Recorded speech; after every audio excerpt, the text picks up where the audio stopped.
Besti kembali lagi di Celebrity Fresh. Informasi yang tak kalah viral dan trending topik, ada Ruben Onsu yang buka suara usai ditetapkan sebagai tersangka oleh Polres Metro Jakarta Selatan atas dugaan penipuan dan penggelapan dana. Apa isi dari pernyataan resmi Ruben Onsu tersebut? Daripada penasaran, langsung saja ini dia informasinya.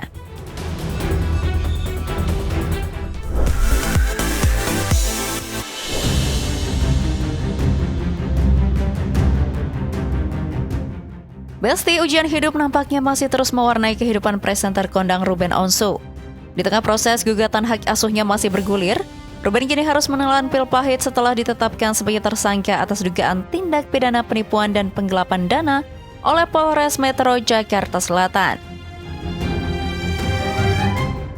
Menghadapi situasi genting tersebut, Ruben resmi menunjuk Maci Ahmad sebagai kuasa hukum yang akan menangani perkara tersebut. Tak butuh waktu lama, Maci Ahmad langsung bergerak cepat mendatangi penyidik untuk memantau proses hukum yang sudah berjalan. Meski status hukum kliennya sudah naik jadi tersangka, Maci Ahmad tidak ingin menyelesaikannya dengan keributan. Langkah pertama yang diambil, melakukan komunikasi lawyer to lawyer dengan kuasa hukum pelapor. Pihak Ruben ingin mengedepankan asas tabayun dan cara-cara persuasif nih Besti. Hari ini kami memberikan surat kuasa kami, sekaligus bertemu dengan tim penyidik dan Anit dan lain-lain ya, untuk menanyakan proses-proses yang sudah berjalan. Kita juga tadi melihat BAP yang tanpa mengurangi rasa hormat kepada pendamping yang terdahulu. Kami juga mengucapkan terima kasih telah mendampingi klien kami. Kalau untuk berbicara pokok perkara dan sekarang status sudah mencapai tersangka ya, saya tidak akan mengulangnya lagi, tidak banyak mengulang lah. Yang tentunya saya fokus untuk menyelesaikan dan menyelamatkan klien saya. Dan langkah-langkah juga sudah cepat, saya bergerak juga ke kuasa hukum dari pelapor, Bang Ramzi. Kami juga telah berkomunikasi dengan Bang Ramzi ya. Terima kasih juga atas waktunya.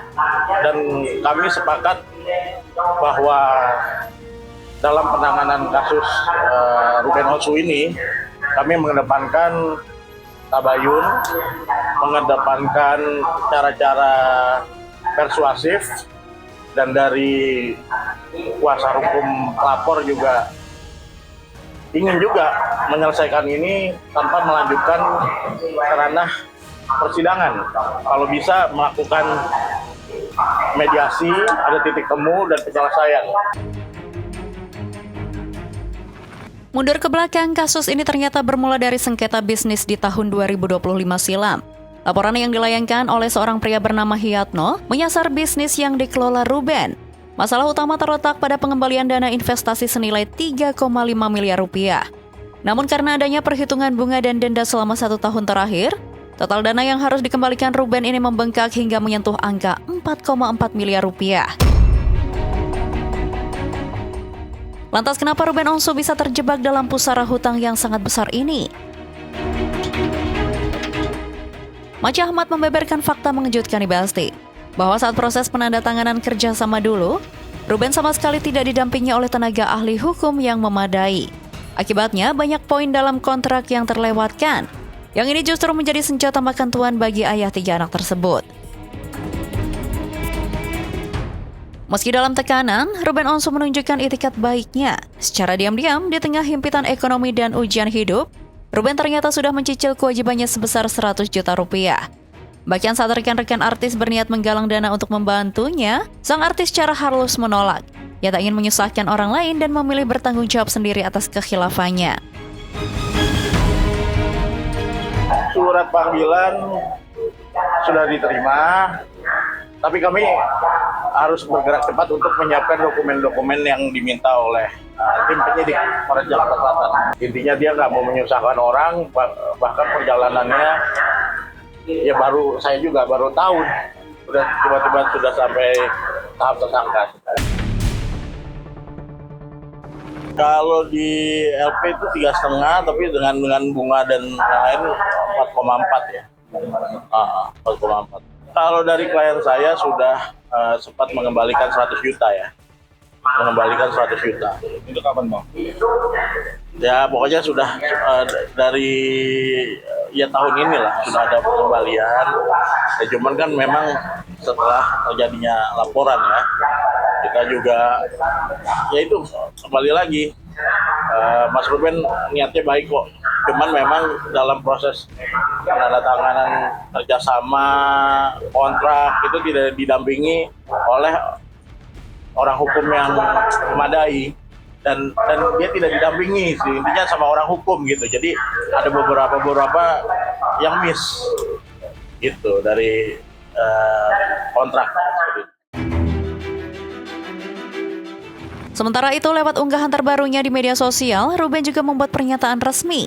Adapun dalam unggahan tersebut, Ruben meminta maaf atas kegaduhan yang terjadi di depan publik. Kini fokus utama Ruben Onsu dan tim kuasa hukumnya mempersiapkan berkas-berkas penting, mulai dari dokumen kontrak hingga rekening koran. Pasalnya, Ruben dijadwalkan akan menjalani pemeriksaan perdana sebagai tersangka pada tanggal 28 mendatang.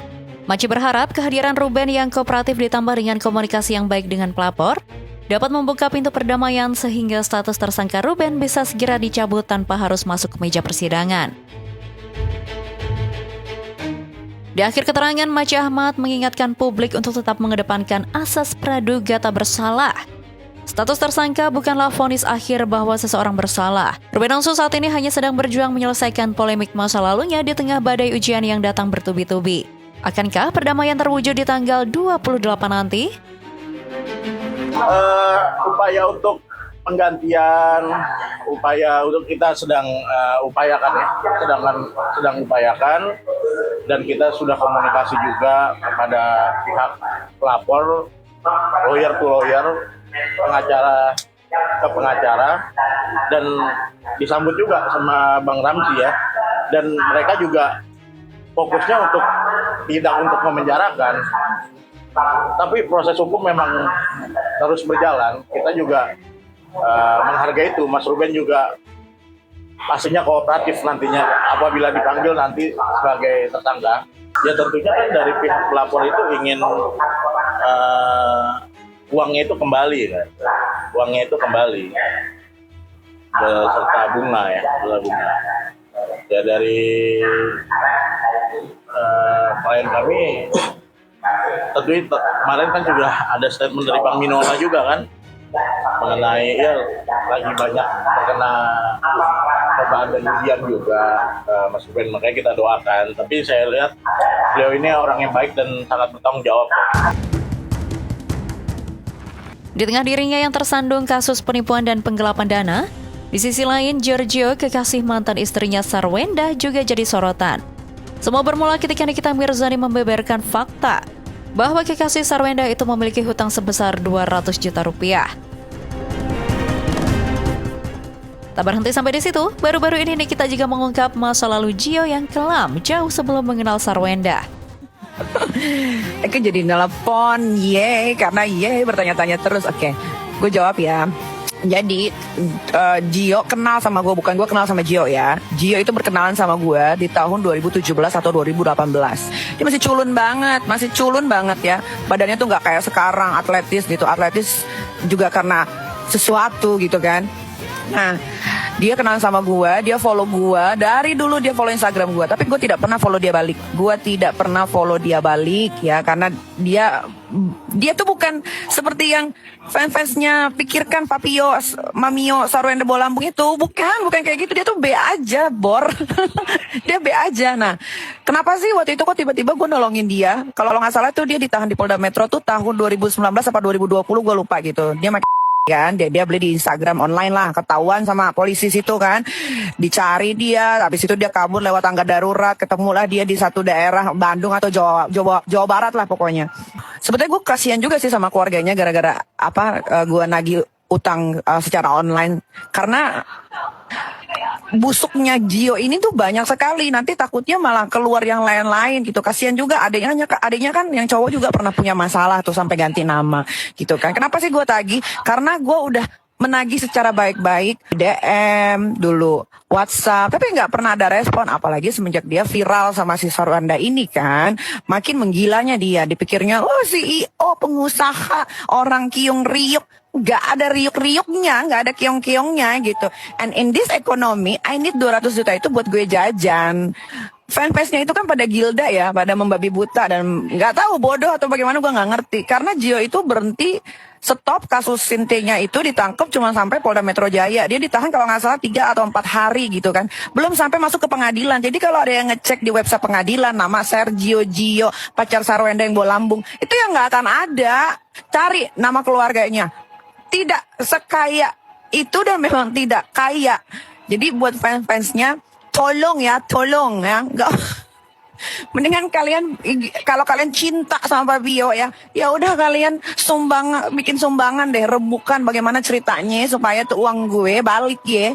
Kenapa sih gue bisa kenal sama Gio atau Gio kenal sama gue? Karena Gio pernah mendekati salah satu teman seorang laki-laki.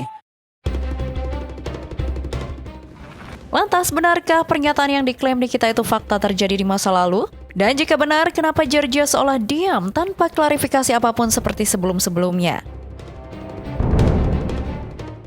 Selanjutnya ada Reza Artamevia yang buka suara mengklarifikasi semua tudingan LM yang menyebutnya melakukan tindak pidana penipuan. Seperti apa informasinya? Langsung saja, ini dia.